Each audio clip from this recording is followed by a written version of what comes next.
Hai Sobat Investor semua, di video ini gue bakal mereview salah satu reksadana yang cukup populer juga dan yang waktu dulu gue juga sempat untuk mereview juga, yaitu reksadana saham BNI 30 atau yang ditulisnya itu BNI IDX 30. Buat kamu semua yang penasaran bagaimana pendapat gue soal BNI 30 ini di tahun 2022, simak videonya sampai habis.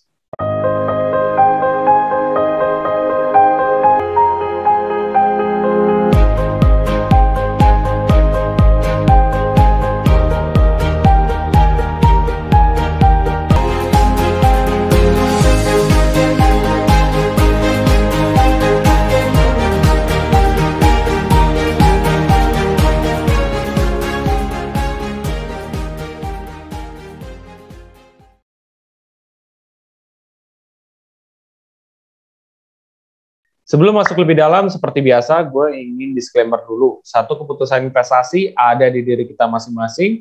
Dua, investasi itu pasti mengandung risiko. Salah satu risikonya adalah penurunan. Ketiga, gue tidak pernah mengadakan titip dana sama sekali. Oke, jadi kita langsung aja share screen gue di sini. Ya, jadi gue akan membuka salah satu, bukan membuka sih, gue udah buka salah satu aplikasi investasi, yaitu aplikasi Bibit juga.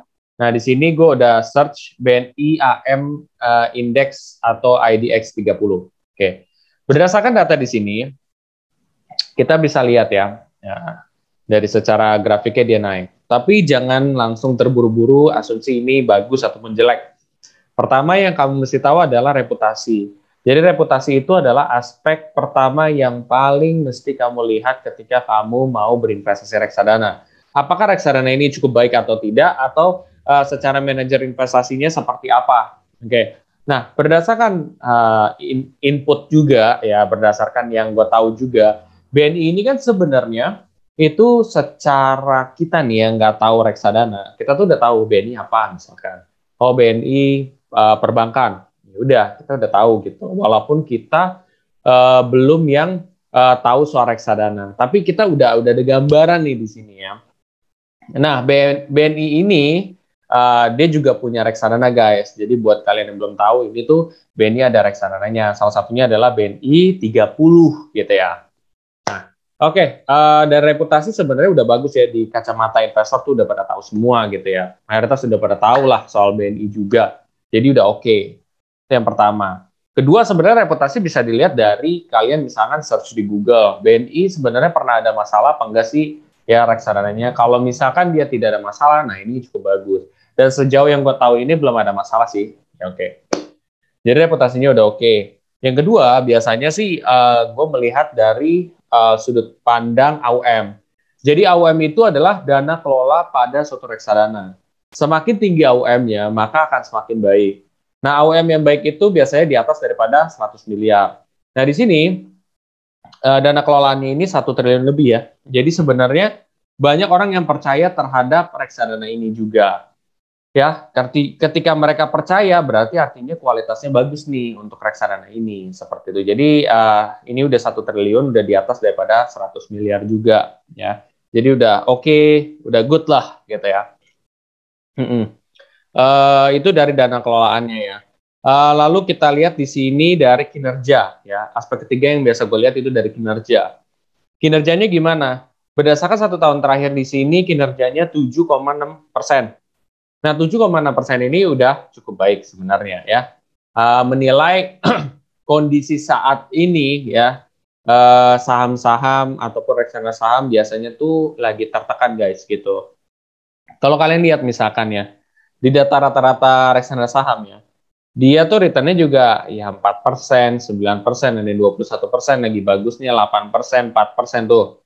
Kalau mereka plus aja udah syukur, nih ada yang minus juga, Schroeder ya kan, tuh minus 8%, Sukor Invest juga minus 2,99 gitu. Jadi memang tertekan banget. Bukan berarti reksadana yang mereka pilih juga semata-mata tuh jelek gitu. Cuman emang lagi performance saham lagi rata-rata turun. Oke. Nah, ini jadi udah cukup baik lah ya, 7%. Walaupun sebenarnya kalau kita lihat dari data normal, untuk reksadana saham sendiri tuh kisaran untungnya kalau per tahun, kalau normal ya, tidak ada pandemi itu sekitar mungkin 12 ya bisa 13 gitu, bisa lebih juga. Nah, cuman kan memang di saat kayak gini tuh lagi tertekan banget. Jadi ya segini aja udah cukup bagus menurut gue gitu ya. Seperti itu. Jadi dan perlu diingat guys, reksadana itu tidak menjanjikan keuntungan ya. Jadi tidak ada keuntungan pasti. Ini berdasarkan 1 tahun terakhir. Bisa jadi tahun depan itu jauh lebih gede returnnya dibandingkan ini. Bisa jadi lebih kecil dibandingkan ini. Jadi ada dua potensi. Oke. Itu kalau dari segi kinerja ya. Tapi kalau kalian lihat perhati ini dari 3 tahun, dia masih minus, 5 tahun belum keluar. Jadi 1 tahun terakhir memang sudah cukup baik aja sih dari sini. Lalu aspek lain yang biasa gue lihat itu dari drawdown ya. Drawdown ini adalah penurunan maksimum yang pernah terjadi pada reksadana ini. Jadi dalam 1 tahun terakhir, penurunan maksimal yang pernah terjadi itu adalah minus 11%. Nah, di sini fungsinya apa sih? Jadi kalau misalkan kalian turun 11%, apakah kalian siap atau enggak? Sebenarnya ini sebuah gambaran aja, kayak kalau misalkan tiba-tiba turun segini, lo siap nggak? Kalau nggak siap, mendingan jangan pilih reksadana ini. Kayak gitu sih. Jadi sebuah acuan aja guys. Walaupun ini tidak pasti, tapi ya setahun terakhir tuh begini loh gitu. Kalau misalkan ditanya jeleknya pasangan lo kayak gini loh dulunya gitu. Atau mungkin temen lo nih, jeleknya nih begini loh dulunya. Kira-kira lo masih mau temenin apa enggak? Kira-kira lo masih mau pacaran enggak sama orang ini? Atau apa kayak gitu. Jadi padahal kan bisa jadi ke depannya tuh entah temen lo ini lebih baik dibandingkan masa lalunya, atau pasangan lo lebih baik daripada masa lalunya. Cuman ini kan masa lalu gitu. Belum tentu masa depan sama. Cuman kan biasanya orang mengukur juga dari masa lalu juga. Oke, itu dari drawdown ya. Lalu kita dilihat di sini ya, ada minimal pembelian.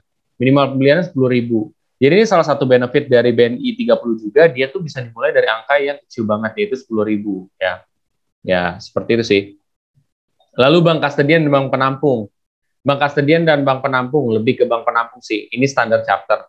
Jadi manfaatnya bank penampung ini adalah ketika kalian mau narik dananya, kalau misalkan sama dengan bank penampung kalian ya bank penampung sama dengan bank rekening kalian, itu tidak kena potongan guys. Jadi lebih murah gitu ya. Tapi kalau misalkan kalian BCA nih, dia standar charter, ya udah berarti kalian kena 6,5 kalau nggak 3.500 potongan. Itu dari banknya, bukan dari reksadananya.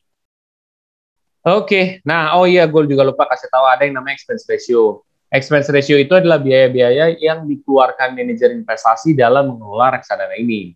Salah satu benefit dari apa ya reksadana yang indeks atau yang kayak gini-gini nih, IDX 30, Serikahati, ini tuh manfaatnya adalah expense ratio-nya biasanya kecil. Kenapa? Karena mereka tidak mencoba untuk melebihi daripada indeksnya. Mereka hanya coba mengikuti indeksnya. Tentunya kalau misalkan mereka hanya mengikuti indeksnya, mereka nggak perlu hire analis yang benar-benar jago. Wah, kira-kira aset apa nih yang bisa naik banget? Enggak, karena mereka cuma mereplika indeks yang ada aja.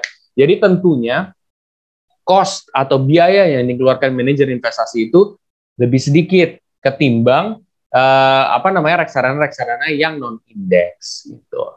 Ya diharapkan sih keuntungannya bisa lebih gede. Padahal kasusnya bisa iya dan bisa tidak ya. Seperti itu. Lalu hal yang mesti kalian perhatikan juga alokasi aset. Nah ini guys yang bakal panjang banget ya. Alokasi aset. Kalau misalkan reksadana saham, itu rata-rata dia asetnya harus di atas dari, ya kurang lebih lah ya, 80% gitu di saham gitu. Kalau misalkan lebih nggak apa-apa, tapi kalau kurang nggak boleh gitu. Jadi asetnya harus segitu. Nah di sini itu sekitar berapa nih ya? Ini 99% di saham gitu. Dan 1% itu di kas dan deposito. Jadi di sini gedenya di saham sih gitu. Ya memang wajarnya begitu, karena nggak boleh di bawah dari 80% juga. Berarti di sini dia mungkin kas dan deposito itu 1% buat pengamanan juga gitu. Nah kalau saham ini mungkin ya memang dia fokusnya untuk dapat hasil yang lebih maksimal gitu. Jadi kayak 99% ditaruh di saham. Nah kira-kira dari alokasi saham ini bagus apa enggak sih? Nah itu kan yang jadi pertanyaan. Nah di sini ada yang namanya top holdings ya. Top holdings itu untuk lebih jelasnya nih guys. Kira-kira saham apa aja yang ditaruh di reksadana ini gitu. Jadi kan reksadana basically adalah paket investasi. Nah namanya paket pasti ada isinya dong. Nah isinya ini ya aset-aset berupa investasi. Ya kalau misalkan reksadana saham berarti mayoritas asetnya itu adalah di saham.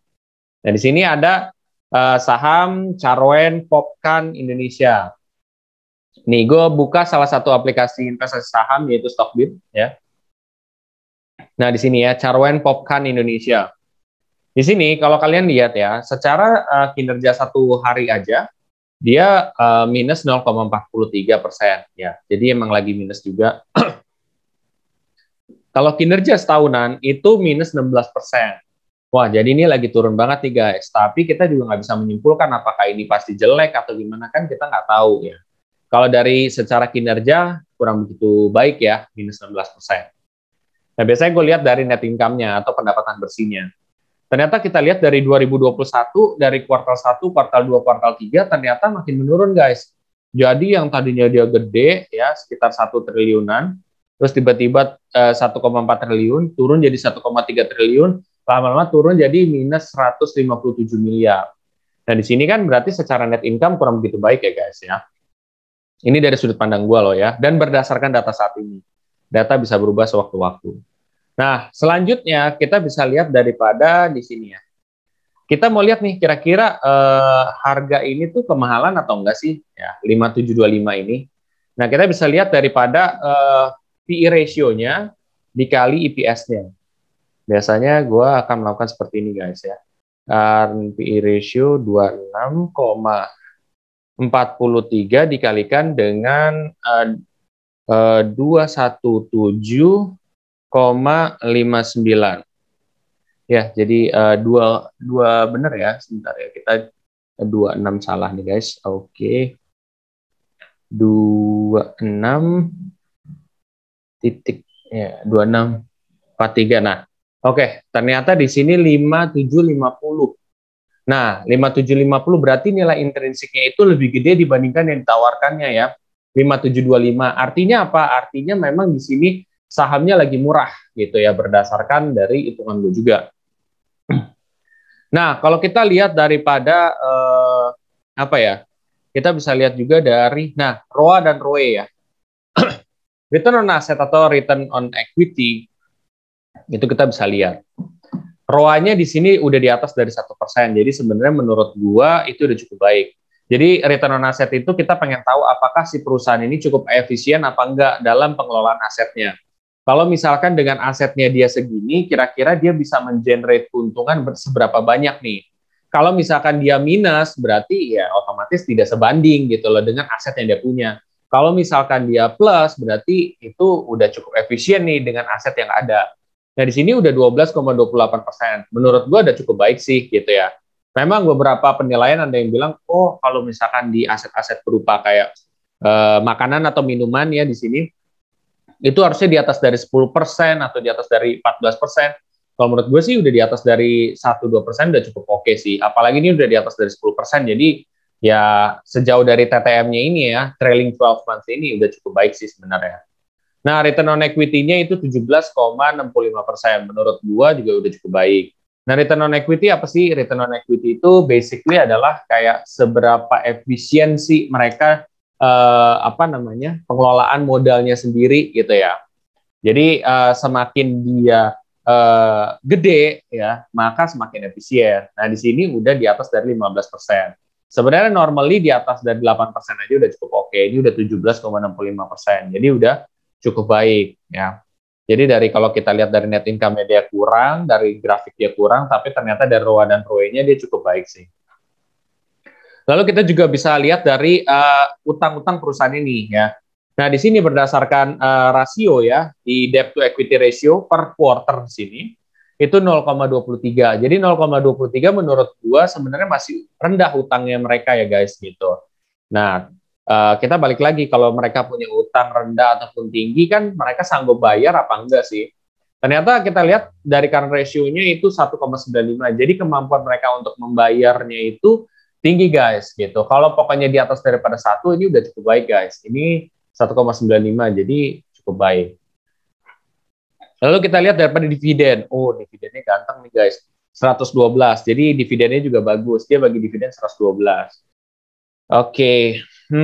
Jadi rata-rata kalau dividen itu ada yang kayak cuma 5 perak, ada yang 50 perak, itu aja udah bagus banget. 50, 60 ini 112. Jadi kalau bisa gue simpulkan sebenarnya dia kalau lu misalkan lihat net income-nya dia kurang bagus, dari grafik kurang bagus. Tapi kalau ini kayaknya dia apa ya, kalau lu milih perusahaan itu lebih fokusnya ke dividen kali ya. Dividennya dia bagi 112, Pak. Ini jadi lumayan banget gitu. Bukan lumayan, ini bagus gitu ya.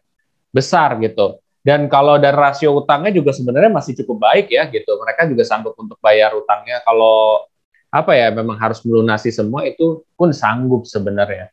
Cuman emang lagi grafiknya kurang begitu baik aja berdasarkan dari rasio-rasio singkat ini juga gitu. Itu sih paling. Nah, kalau kita lihat dari sini ya, price performance juga boleh gue tambahin di sini. Nah, kalau kalian lihat nih, misalkan kalian invest tahun masih 16%, minus 16%, 3 tahun minus 26%. Tapi kalau 5 tahun bahkan sampai 10 tahun, ya 10 tahun lu bisa dapat keuntungan 113,08%. Ini berdasarkan kinerja masa lalu ya. Jadi sebenarnya kalau lo punya aset-aset yang kayak gini, makanan dan lain-lain, itu tuh sebenarnya hold dalam jangka yang sangat panjang. Karena lihat aja hasilnya dia baru kelihatan sekitar 5-10 tahun gitu. Karena memang ada juga yang saham-saham bisa bertahan sampai emang kita harus nunggu lama banget. Ada yang kita memang keep dalam setahun, 2 tahun juga kita take profit nggak masalah. Oke, jadi sekilas jelas ya, apa namanya, ini itu sebenarnya secara return kurang begitu baik karena net income-nya juga kurang begitu baik. Cuman dari ROA, ROE, terus juga current ratio-nya dari cara mereka untuk melunasi utang sebenarnya masih cukup baik. Jadi kalaupun kalian masih milih untuk membeli saham ini sih sebenarnya masih reasonable. Tapi kalau lo tanya kira-kira gue mengambil saham ini atau enggak kalau seandainya gue ada budget, jawaban gue adalah enggak. Ya, kenapa? Karena gue sangat-sangat sensitif terhadap net income gitu. Kayak net income-nya kalau dia nggak stable, terus tiba-tiba makin turun, gue nggak berani. Walaupun ROA dan ROE-nya tinggi, kayak mau dia solvency-nya juga dia bagus, kayak tetap aja, kalaupun seandainya gue bisa milih saham ini, itu pun karena dividen dan potensial keuntungan dalam jangka panjang gitu. Kalau misalkan dalam setahun 3 tahun sih, nggak bakalan. Gitu. Ini harus di hold dalam jangka yang panjang. Dan terbukti 1 tahun terakhir dia lagi turun juga sebenarnya. Jadi sebenarnya ini menyumbang return yang tidak terlalu tinggi juga guys. Oke ya. Kita lihat juga dari aset yang lain ya. Ini ada Astra Internasional. Jadi Astra Internasional juga sempat pernah gue bahas juga, internasional ya. Nah nih Astra Internasional. Jadi di Astra Internasional ini ternyata kinerja dalam 1 tahun terakhir sangat bagus ya guys ya, itu sekitar 17,49%. Jadi ini berarti salah satu yang menyumbang profit dari sini guys gitu ya. Jadi yang bikin ini rata-rata profit juga ini adalah Astra Internasional gitu. Karena kita kelihatan juga dari sini dia profit ya guys. Nah tapi kan kita harus lihat ya, kadang-kadang kan ada yang perusahaan tuh laporan keuangannya hancur lebur ya, tapi kayaknya dia naik aja gitu, entah itu di pom-pom kek, di pump and dump kek, itu kan bisa. Cuman ya dari sini kita lihat juga ya laporan keuangannya seperti apa. Nah ternyata secara net income, Astra Internasional ini sebenarnya dari kuartal 1 sampai kuartal 4, ya, jadi kuartal 1, kuartal 2 dia sebenarnya ada kenaikan, ya, dari kuartal 2, kuartal 3 ada kenaikan juga, ya, dari 3 triliun ke 5 triliun, 5 triliun ke 6 triliun, tapi di kuartal 4 ada penurunan. Nah, kenapa menurut gue ini masih cukup baik? Karena sebenarnya dia masih penurunan, tapi dia masih positif, dan itu nominalnya nggak yang jatuh sampai ratusan miliar, guys, gitu. Ya, maksudnya nggak sampai kayak misalkan dari 6 triliun, terus tiba-tiba jadi 1 triliun atau tiba-tiba jadi 500 billion gitu ya, 500 miliar gitu. Enggak gitu. Jadi menurut gue secara net income juga bagus. Nah, kita harus lihat nih, kira-kira harga saham dari Astra hari ini apakah kemahalan atau enggak. Nah, kita cek sama-sama ya. Nah, di sini P ratio-nya adalah dari P ratio-nya adalah 13,23 ya. Dikalikan dengan 498,87 ya. 6.600. Nah, ternyata nilai intrinsiknya itu 6.600 guys, sedangkan yang ditawarkan 6.550, 6.525. Jadi sebenarnya ini lagi murah guys gitu. Jadi Astra Indonesia lagi murah, net income-nya juga bagus gitu. Dari secara return 1 tahun juga cukup bagus. Nah, perusahaan-perusahaan kayak gini yang sebenarnya mungkin bisa kalian jadikan acuan nih untuk bagus ini sendiri. Kita lihat lagi. Dari ROA-nya sendiri itu 5,5%. Menurut gue udah cukup bagus ya guys. Artinya mereka punya aset yang sangat efisien. Artinya apa? Artinya dengan aset yang ada, mereka bisa mengenerate keuntungan yang cukup baik gitu ya. Kalau misalkan mereka terlalu banyak aset dan tidak mengenerate keuntungan yang cukup, biasanya ini tidak akan positif, lebihnya ke minus. Dan ini udah di atas dari 1% juga. Jadi menurut gua udah cukup baik guys dari kinerjanya ini. Lalu kok apabila kita lihat dari return on equity, sebenarnya udah di atas dari 8%. Biasanya return on equity itu yang kalau bagus di atas dari 8%. 6% juga udah cukup oke, 8% udah cukup bagus ya. Di atas 8 itu udah bagus lah. Nah ini 11,74, jadi kinerjanya ini ya sudah baik lah. Artinya memang dari pengelolaan modalnya udah cukup baik. Dengan modal yang ada, dia bisa mengenerate keuntungan yang baik ya, bukan hanya cukup baik tapi baik guys gitu loh. Ini ditandakan lebih dari 8% juga. Oke, ini dari TTM ya atau trailing 12 months ya. Oke, lalu kita lihat daripada debt to equity ratio. Nah, debt to equity ratio-nya memang mau dibilang tinggi banget enggak ya, cuman menurut gue sedang ya guys ya. Ini tapi masih di bawah dari 1 ya, atau di bawah dari 100% ya. Kalau kayak gini, ini sebenarnya udah cukup bagus. Tapi balik lagi guys, jangan lo berpatok hanya dari debt to equity ratio, tapi juga berpatok daripada current ratio. Current ratio itu adalah kemampuan si perusahaan ini untuk melunasi utangnya. Kalau dia udah 1,54 atau di atas dari 1, berarti dia udah cukup baik. Sebenarnya kalau menurut gua, tadi dulu, gua terlalu buru-buru. Dari dividen, nah dari dividen ini sendiri 45, jadi mau dibilang tinggi banget ya oke lah gitu ya, karena gua tadi juga lihat ada yang lebih tinggi lagi dibandingkan ini. Tapi ini udah cukup bagus guys, gitu dividennya bagus. Dari lo lihat deh return 1 tahun terakhirnya dia bagus, dari ROA dan ROE-nya bagus, solvensinya bagus, kinerjanya bagus, net income-nya bagus. Nah, sebenarnya saham-saham kayak gini yang lo mesti cari, guys. Nah, ini penyumbang dari positif di BNI AM30 gitu. Mari kita kaji dengan saham-saham yang lain juga. Oke. Misalkan BNI ya. Ini kalian bisa lakukan sendiri di rumah gitu. Jadi jangan nunggu gua dengan adanya seperti ini kan gua ngajarin kalian juga. Oke, BNI TBK ya. Oke, BNI sendiri, ternyata setelah gue lihat 1 tahun terakhir kinerjanya sangat bagus guys, itu 31,97% ya. Kalau kita lihat per harinya dia minus ya, 0,31. Tapi 1 tahun terakhir dia udah bagus banget, 31%, Pak. Saham perbankan sih memang terkenal baik ya. Gitu. Nah, tapi kita lihat ya dari segi laporan keuangan juga, ternyata dari laporan keuangan dari Q1 ke Q2 dia ada peningkatan ya, net income-nya atau pendapatan bersihnya, jadi bagus. Dari Q2, Q3 dia naik, dan Q3, Q4 naik. Jadi ini adalah perfect net income menurut gue ya. Kenapa? Karena dia per kuartal itu naik secara konsisten ya. Nah ini yang lo mesti harapkan juga dari setiap net income. Nggak masalah walaupun naik separate, kalau dia naik ya naik gitu. Nah secara net income bagus, secara grafik juga bagus. Lalu kita kaji daripada mahal apa enggak sih aset ini ya. Mari kita bisa lihat dari harganya ya. Oke, kita lihat daripada P ratio-nya ini adalah 13,82 ya. Kita kalikan dengan annualize ya, 584,41. 8.076. Jadi di sini, ternyata nilai intrinsik itu lebih gede dibandingkan yang ditawarin. Jadi ini sebenarnya, ini hampir sama nih, tapi masih lebih gede nilai intrinsiknya. Ini kan 8075, ini 8076 nilai intrinsik ya. Jadi sebenarnya masih cukup murah guys untuk kalau lo beli sekarang ya. Ini cukup baik ya. Lalu kita lihat daripada ROA dan ROE-nya. Nah ROA-nya itu udah di atas dari 1%, jadi sebenarnya dari segi efisiensi di asetnya itu adalah cukup efisien ya guys. Itu di atas, karena di atas daripada 1% juga. Lalu dari segi ROE-nya dia juga bagus guys, itu 8%, bahkan ini 8% ke atas. Jadi ini udah sangat baik ya. Dari dividennya juga dia cukup baik, yaitu 44,02. Karena rata-rata dividen tuh ya sekitar segini kalau yang cukup lumayan. Ada juga yang 20, ada juga yang 5 perak, ada yang sampai 100-an, tapi ini udah cukup baik.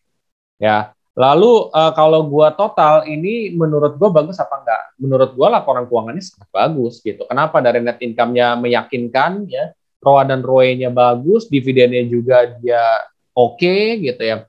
Kinerjanya juga bagus. Nah, saham-saham kayak gini nih. Jadi lo ngerti nih kenapa dia bisa profit 7% kan? Salah satu penyumbangnya itu adalah di sini guys ya. dia menyumbang gede. Cuman yang pertama itu kan yang apa, Charwen Popkan ini yang menyumbang minus sebenarnya. Mungkin semestinya kalau dia positif mungkin ini bisa lebih return ya guys ya.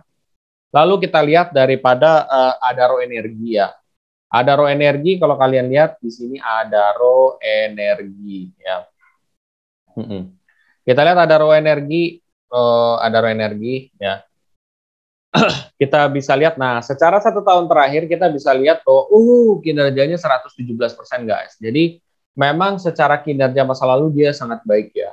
Lalu tapi kita harus lihat dari laporan keuangannya juga ya. Laporan keuangannya secara singkat sih, kuartal 1, kuartal 2 dia meningkat, kuartal 2, kuartal 3 dia meningkat, kuartal 3, kuartal 4 dia sangat meningkat.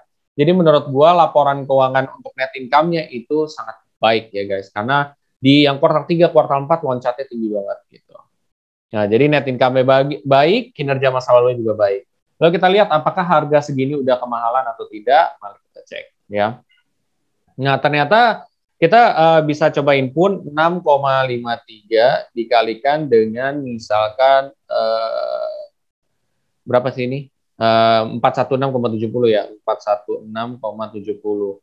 Ternyata kita bisa lihat 2721,051, 2721. Berarti ini 2790 itu di atas daripada nilai intrinsiknya. Jadi sebenarnya masih tergolong mahal ya guys. Cuman nggak terlalu mahal sih. Nah, kalau mahal kayak gini bukan berarti lu nggak boleh beli sahamnya. Sebenarnya banyak kejadian kayak saham yang memang harganya mahal, tapi sebenarnya laporan keuangannya bagus dan kinerja masa lalu bagus ya, nggak masalah juga lo untuk enter gitu. Kalau menurut gue sih gitu ya, mungkin sebagian orang berpendapat beda dengan gue. Oke, itu dari segi kemahalannya ya. Lalu kita lihat dari ROA dan ROE-nya.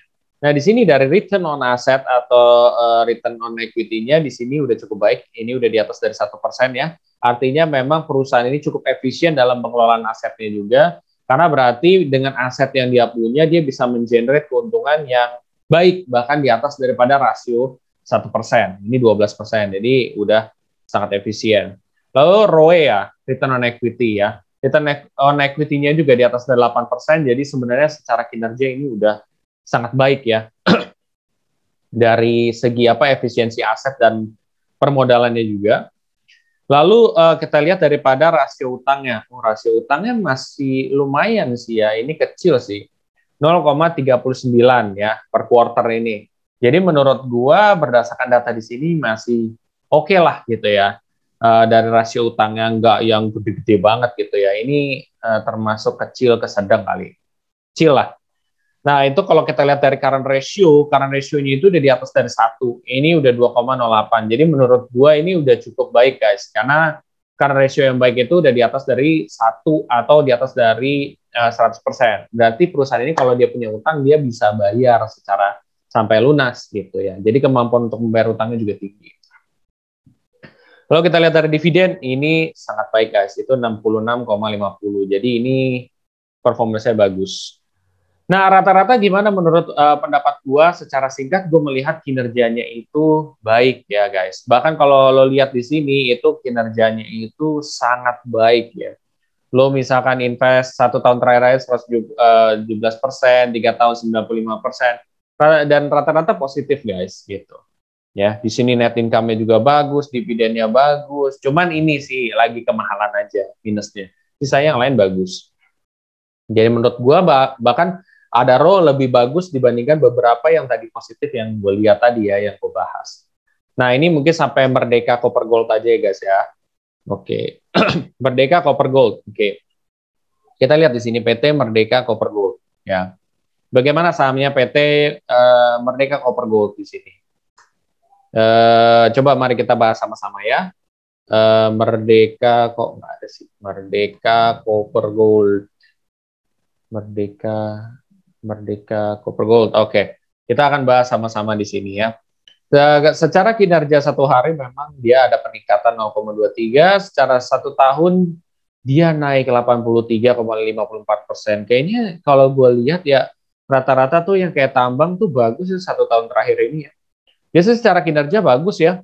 Jadi itu mungkin merupakan salah satu yang menyumbang positif dari BNI 30 ini guys, selain daripada Adaro, selain daripada yang tadi juga tuh BNI ya.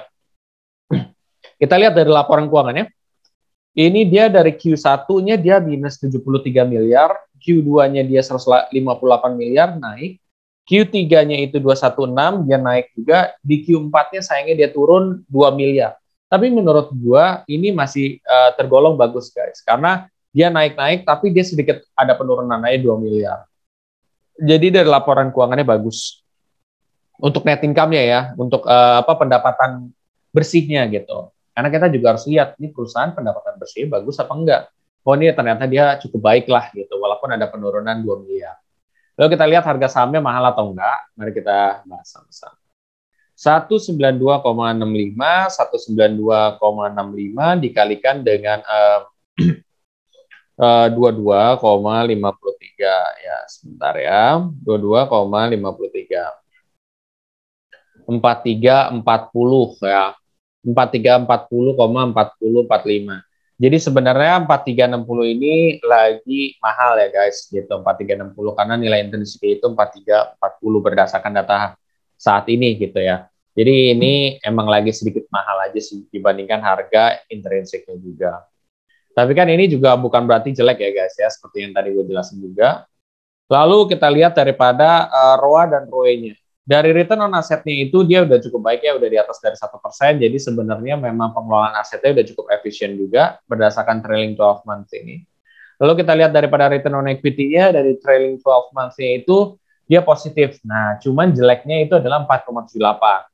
Dia di bawah daripada rata-rata. Artinya mereka tuh ya so-so lah gitu dalam pengelolaan modalnya gitu ya. Dibandingkan dengan modal yang ada, mereka bisa mengenerate keuntungan berapa nih. Nah, di sini sebenarnya oke, cuman kayak masih di bawah daripada standarnya. Biasanya harusnya itu di atas dari 6%, bahkan di atas dari 8%. Mungkin minusnya lebih ke sana ya. Lalu kita lihat daripada rasio utangnya juga, dia sini cukup tinggi ya, 0,47. Lalu kemampuan dia untuk membayar tapi cukup bagus guys, sudah di atas dari 1 ya. Jadi ini overall sih sebenarnya oke dan bagus juga, cuman memang minusnya dari ROE-nya. Nah, ini sangat sensitif ya guys ya. Jadi sebagian besar investor di luar sana juga memperhatikan ROE-nya. Kalau di bawah dari 6 sampai 8% itu mereka biasanya nggak mau gitu. Karena even Warren Buffett aja tuh menganggap ini yang paling sensitif gitu loh ya, ROE ini. Nah, kalau udah di bawah daripada rata-rata biasanya bisa mempengaruhi mereka mau invest atau enggak nih. Dan kelemahannya yang lain di sini adalah dividennya nggak ada ya guys. Ya, gitu sih. Cuman kayaknya kalau saham-saham kayak gini dia tuh lebih fokusnya kepada memberikan hasil yang bagus gitu dalam 1 tahun terakhir gitu. Secara laporan keuangannya bagus, harganya kemahalan, terus dari ROA-nya bagus, ROE-nya kurang, ya oke lah. Current ratio-nya bagus ya, current ratio-nya kemampuan untuk bayar utang. Jadi kalaupun kalian memang pengen invest di sini, mungkin lebih ke apa ya? Fokusnya ke kinerja bukan untuk mencari dividen kayak gitu. Dan ini menandakan 83,54% sebagai penyumbang keuntungan dari BNI 30 ini guys, positif. Jadi sejauh ini kayaknya yang positif 3, yang minus 1 ya. Positifnya 4, minus 1 ya. Ini gue nggak tahu nih apa mungkin ada yang minus juga, nah tentunya akan mempengaruhi rata-rata return di sini juga guys. Semakin banyak yang rata-rata positif 1 tahun terakhir, biasanya ininya juga akan ngaruh guys, gitu sih. Nah, kalian bisa terapin sendiri di rumah juga ya. United Tractors, kalian cek BCA, Telkom, BRI, Mandiri, seperti itu. Nah, nanti kalian bisa ketahuan nih, oh rata-rata dia positif, makanya dia returnnya 7,64. Karena memang ada juga yang negatif cukup dalam, makanya kalau di rata-ratain segini gitu. Seperti itu sih guys, mudah-mudahan ini menjelaskan juga. Ya, kalian tuh harus ngecek dari berapa aspek ini, dari rasio-rasio singkat sampai yang lebih mendalam di sini juga gitu. Kalau memang dari segi laporan keuangannya bagus walaupun dia minus, oh ya udah kalian berarti ya tetap aja fokus invest menurut gua. Tapi kalau keputusan investasi kalian beda ya silakan gitu. Karena menurut gue yang penting laporan keuangannya bukan dari hanya kinerja sementaranya itu. Karena kalau kinerja sementara mungkin yang kayak gitu-gitu lebih baik lo tradingin bukan lo investing gitu. Itu sih pendapat gue ya, kayak gitu sih. Ya overall sih cukup baik sih untuk saat ini, tapi kita nggak tahu di kedepan hari apakah akan tetap stay begini atau enggak. Ya kewajiban kalian adalah menganalisa setiap dari awal ketika kalian mau invest sampai 3 bulan kemudian kalian juga analisa terus. Kalau emang masih bagus tetap fokus untuk investasi. Oke, itu aja yang bisa gue sampaikan hari ini. Apabila kalian merasa info ini sangat bermanfaat dan kalian mau mulai berinvestasi reksadana di aplikasi Bibit, kalian bisa pakai kode referral gue yang ada di bawah ini. Nanti kalian bisa dapat cashback reksadana sebesar 25.000. Lumayan kan untuk nambahin investasi kalian, tapi itu tidak harus ya kalau kalian mau aja. Oke semuanya, bila mana kamu suka dengan konten ini, bisa share aja ke sobat investor yang lain, dan jangan lupa untuk subscribe, like, dan komen di video gue. Sampai jumpa di video gue selanjutnya. Terima kasih.